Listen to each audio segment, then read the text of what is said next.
नमस्ते, प्रणाम। मैं आप सबकी अपनी सुरुचि सिंह और आप सभी का स्वागत करती हूँ सुरुचि सिंह ऑफिशियल चैनल पे और सुरुचि सिंह ऑफिशियल पेज पे भी।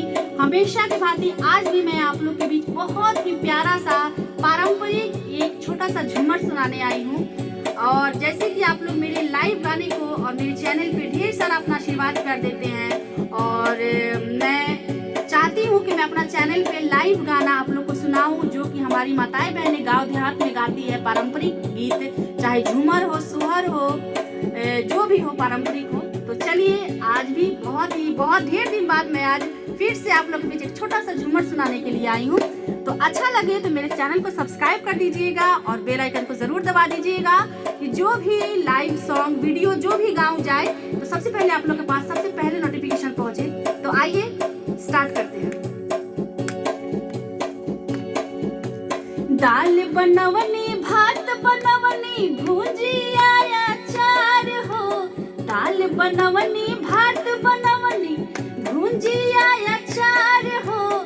चोखा खातिर उसल बाड़े सैया जी हमार हो।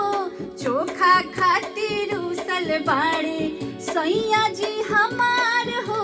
चोखा खातिर उसल बाड़े।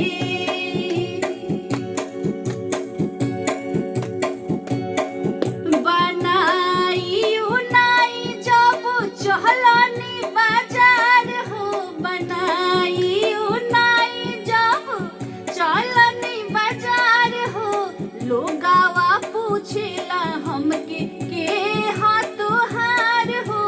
लोगावा पूछेला हमके के हाँ तोहार हो। लोगावा पूछेला हमके। सासू जी के बेटा हवे ननदो के भाई हो। ससुर जी के बेटा हवे भसुर जी के भाई हो।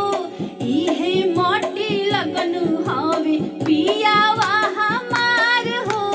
इहे दांत पिसनु हवे पियावा हमार हो। इहे मोटी लगना हवे। बनाई उनाई जब चलनी बाजार हो।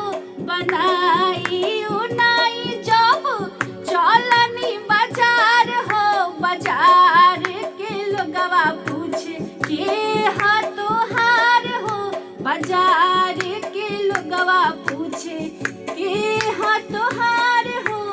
देवर जी के भाई हवे ननदो के भाई हो। ससुर जी के बेटा हवे देवर जी के भाई हो।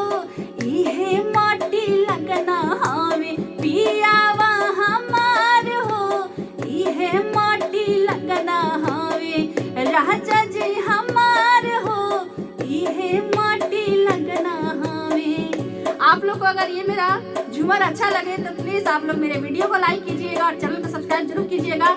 और मैं अभी तरंग म्यूजिक स्टूडियो में उपस्थित हूँ, और हमारे कैमरा जो पीछे पकड़े हैं हमारे सिंटू जी, बहुत ही अच्छे म्यूजिक डायरेक्टर, जो कि हमेशा की बात ही आज भी यहीं पे मैं उपस्थित हूँ। और जरूर आप लोग मेरे वीडियो को लाइक कीजिएगा। Thank you. फिर मिलते हैं नेक्स्ट वीडियो में, तब तक के लिए tata bye bye, take care.